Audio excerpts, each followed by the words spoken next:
这不是传说中真古的天赋神术吗？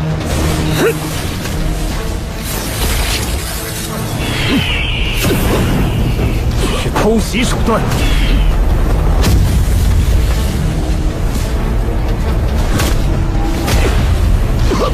金刚野猪洗礼成就的金身，居然被攻破！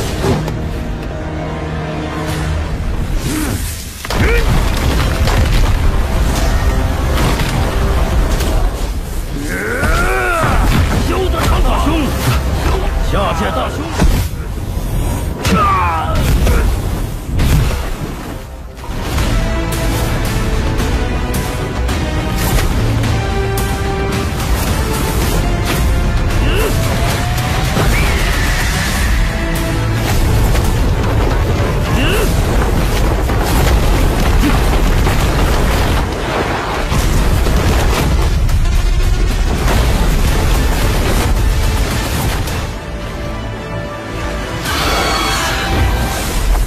小心了！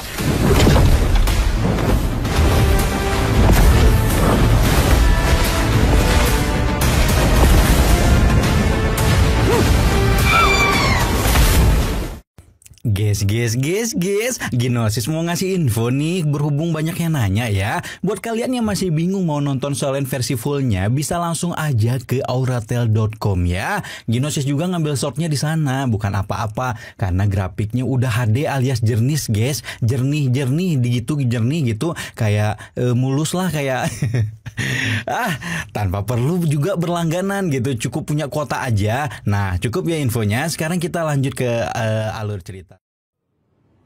Oke guys, welcome back to Cakra Diva dalam pembahasan alur cerita Perfect World episode ke-98. Minggu lalu menceritakan bagaimana Xiao telah berpamitan dengan kedua orang tuanya untuk pergi ke alam atas yang penuh dengan misteri. Sesampainya di gerbang menuju dunia atas, Kaisar Desa Batu tersebut harus melewati ribuan anak tangga yang pada akhirnya mempertemukan Xiao dengan sesosok gadis manis peri surgawi. Akan tetapi perjalanan menuju alam atas tak semudah membalikan telapak tangan karena Xiao perlu baku hantam terlebih dahulu dengan peri surgawi.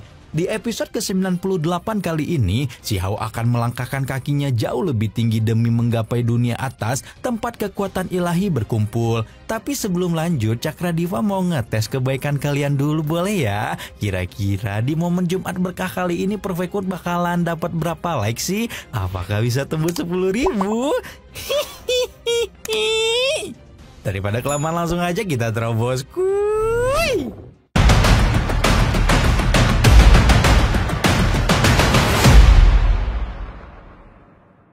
Pasca sampai di altar burung gereja perunggu dan bertarung melawan peri surgawi, Xiao mendapat harta karun berupa pedang hijau ilahi dan teknik ponik sejati. Di sisi lain, sesosok pendekar misterius sedang bermeditasi di sebuah danau untuk memaksimalkan kultivasinya. Dalam posisi mata terpejam, ia menyatukan energi di dalam tubuhnya agar bisa bersatu dengan kekuatan yang ada di alam sekitar. Sementara itu di altar alam atas yang tenang, dua sosok bertopeng sedang menggosipkan tentang makhluk-makhluk dari gua awan api yang dikenal cukup hebat. Mereka yakini bisa mengalahkan kekuatan besar dari dunia bawah hingga tiba-tiba... 这鸭大兄，咱们就白跑一趟了。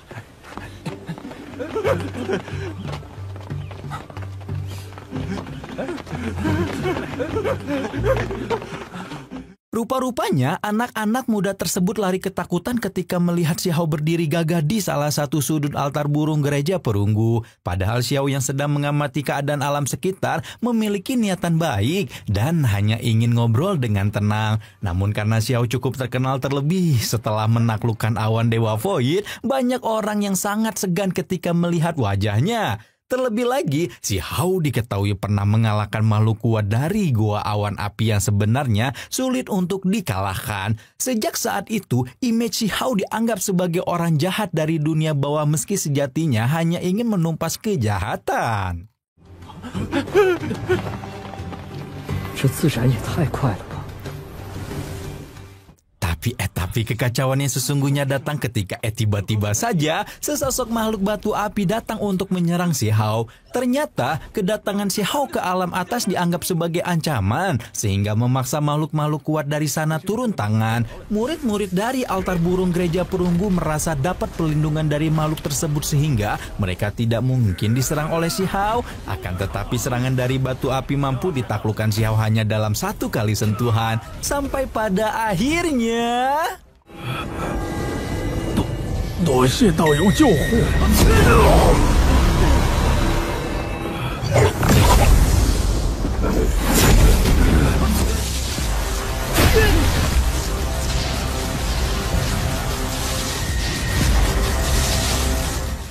Dialah Zenlun dari klan roh yang juga dikenal sebagai manusia surgawi alam atas. Meski bisa terbang secepat kilat, tetapi menurut beberapa murid yang ada di sana, Zenlun masih belum mampu memaksimalkan bakatnya.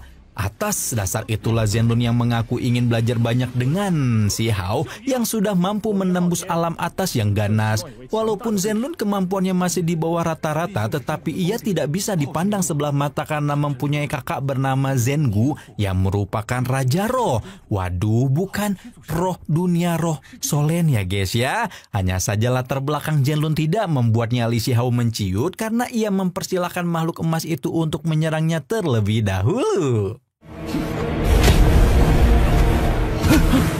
Serangan yang dilesakkan Zenlun tak langsung dibalas oleh si Hao dengan teknik harta karun yang ia miliki. Kaisar Desa Batu itu lebih memilih untuk memancing lawannya agar mengeluarkan seluruh formasi dewa agar kekuatannya menurun. Tetapi berhubung serangan Zenlun kian menggeringas, si Hao terpaksa mengeluarkan satu andalan senjatanya berupa teknik ponik sejati. Tentu saja, kekuatan si Hao membuat Zenlun tercengang terlebih saat energi emas yang sudah dilatihnya sekian lama bisa dikalahkan si Hao dengan begitu enteng.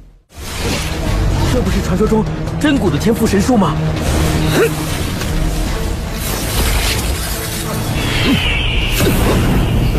是偷袭手段。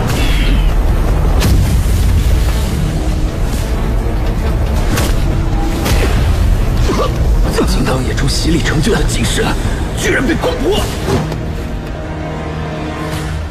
Merasa dipermalukan orang dari dunia bawah seketika membuat Zenlun semakin naik pitam. Seakan kehilangan kesabaran, ia menggunakan sebuah tombak perang yang merupakan harta karun ketuhanan alami Zengu yang legendaris. Dari sini akhirnya terbukti bahwa sebagai adik dari Raja Roh, Zenlun mempunyai kekuatan rahasia yang bisa merepotkan setiap musuh termasuk si Hao. Di lain pihak, si Hao yang kini menghadapi kekuatan legendaris justru merasa bersyukur karena bisa menjajal teknik langka tersebut. Sampai pada akhirnya...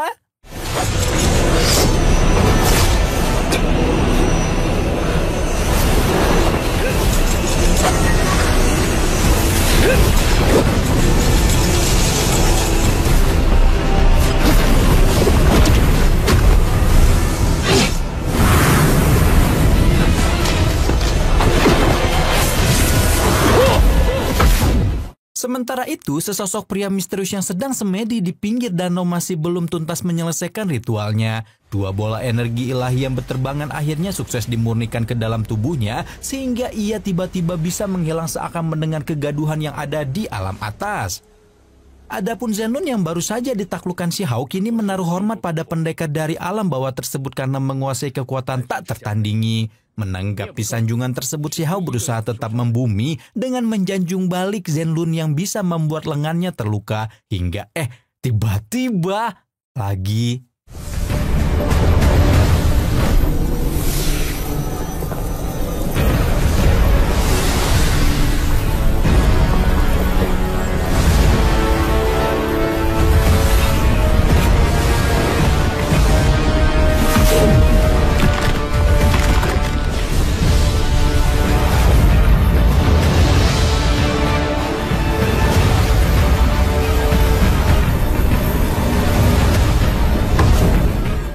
Betapa terkejutnya semua orang di tempat itu ketika melihat sosok yang datang bercahaya dan memancarkan aura mengerikan adalah pria yang tadi semedi di tengah danau. Masih dalam keadaan mata merem, laki-laki itu mengeluarkan seluruh akar ilahi yang berterbangan mengitari si Hao. Dialah seorang lelaki bernama Tangyi, si pohon anggur ilahi yang berasal dari ras api emas alias Fire Gold. Tadi, kalau menurut penjelasan dari Nopel, ras yang satu ini menelan emas, api, dan melahap logam sebagai makanan sehari-hari. Ya, nggak beda jauh lah ya sama kita yang suka makan tongseng.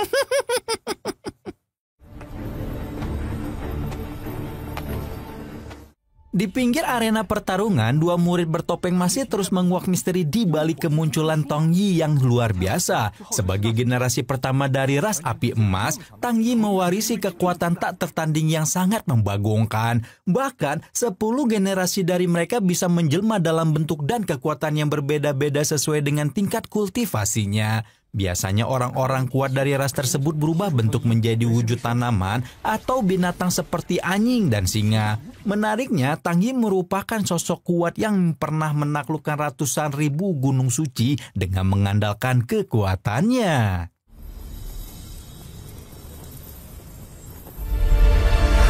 这下那大凶算是完了。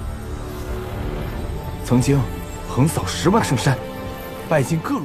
Kedatangan Tang Yi yang dalam sejarahnya pernah menaklukkan orang-orang kuat tentu membuat Xiao penasaran. Meski kedatangannya ke altar burung gereja perunggu dengan niatan baik, tetapi kalau mendapat hadangan sebagaimana yang berasal dari Tang Yi, jelas membuat Xiao tak tinggal diam. Keduanya lantas baku hantam di tempat itu tanpa menunggu waktu lama. Mengandalkan teknik-teknik yang dipelajari di alam bawah, Xiao terus berusaha untuk mengimbangi setiap energi yang dikeluarkan si pohon anggur ilahi. Bahkan Tang Yi yang kini mengerti kalau Xiao begitu kuat terpaksa mengeluarkan teknik segel dewa matahari dan bulan.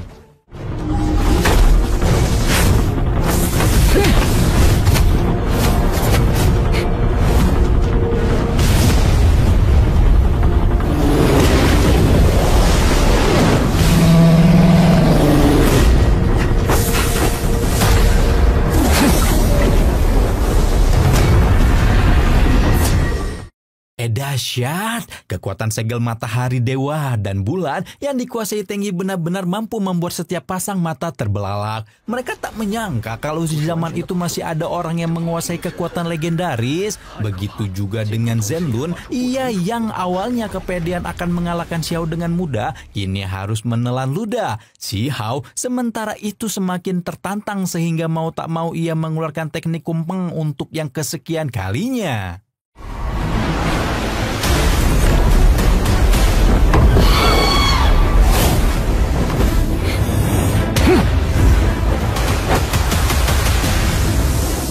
Pertahanan Xiao yang begitu membagongkan semakin membuat Tang Yi penasaran dengan kehebatan yang sebenarnya dimiliki orang dari dunia bawah tersebut. Hingga kemudian Tang Yi yang sudah mulai kehabisan kesadaran mengeluarkan teknik segel vas api dan emas yang dianggap paling kuat dari rasnya. Segel tersebut membentuk seperti mata api yang siap menerjang semua musuh termasuk Xiao. Formasi Tang Yi itu tergolong langka karena menurut legenda segel ilahi tersebut diyakini sudah lama menghilang.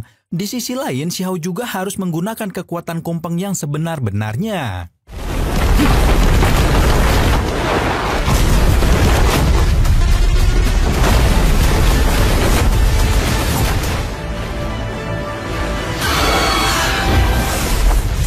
Xiao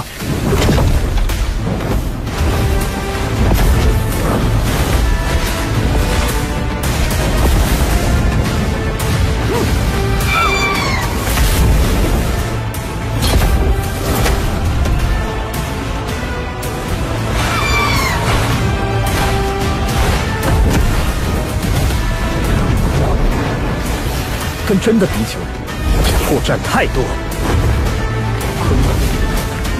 你这真皇宝术，跟真。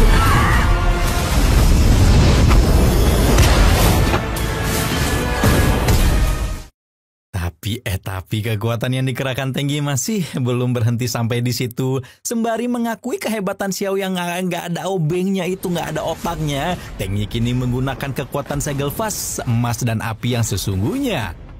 Energinya melesat bagaikan kilat hingga membuat Xiao harus pontang-panting mempertahankan diri. Imbas dari teknik yang digunakan si pohon anggur ilahi, area sekitar Xiao menjadi terbakar sehingga ia sulit untuk bergerak. Saat itulah Xiao sadar kalau dirinya sedang dijebak agar bisa mengeluarkan kekuatan secara maksimal sehingga cepat atau lambat pasti akan melemah.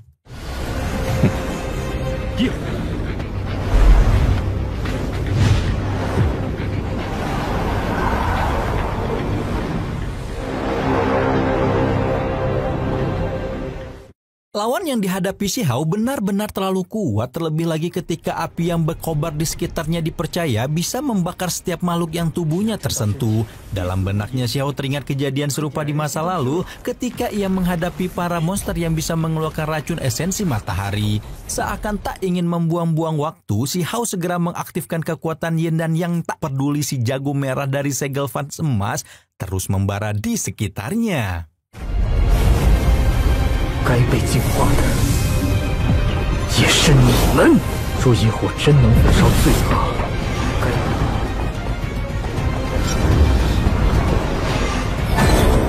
Esensi api matahari yang digunakan Tenggi sebenarnya akan membakar setiap makhluk yang mempunyai banyak dosa layaknya neraka.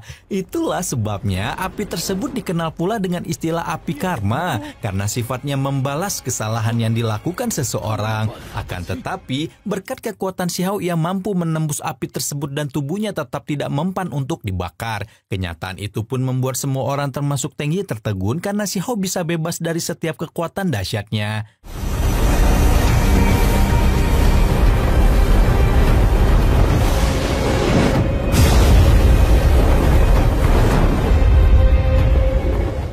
Kekuatan yang lagi-lagi digunakan Tenggi sebenarnya jauh lebih gila dibandingkan dengan yang sebelumnya. Tapi yang namanya si Hao ia tetap mampu mengimbangi energi setiap musuh yang pernah ditemui, termasuk si pohon anggur ilahi tersebut. Bahkan kultivasi yang sudah dilakukan Tenggi selama bertahun-tahun harus kehilangan harga diri saat itu meski si Hao hanya mengandalkan jari telunjuknya.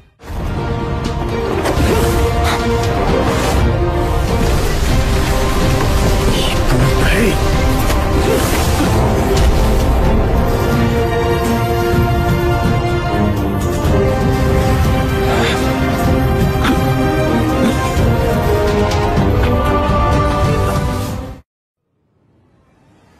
Dan ya, dalam hidup si Hao tiada hari tanpa baku hantam karena semua masalah bisa diselesaikan dengan pertarungan. Tapi tentu saja ini hanya hiburan semata ya guys ya. Jadi nggak boleh dipraktekin di dunia nyata, apalagi kalau di sekolah-sekolah gitu tiba-tiba ngeluarin jurus si Hao. Aduh, sedikit spoiler untuk episode ke-99 minggu depan, Tenggi akan tunduk pada si Hao hingga ia membawanya untuk berkunjung ke sebuah tempat bernama 100.000 Pegunungan Suci. Jadi tunggu pembahasan selengkapnya hanya di Cakra Diva ya. Rama di sini pamit, bye bye.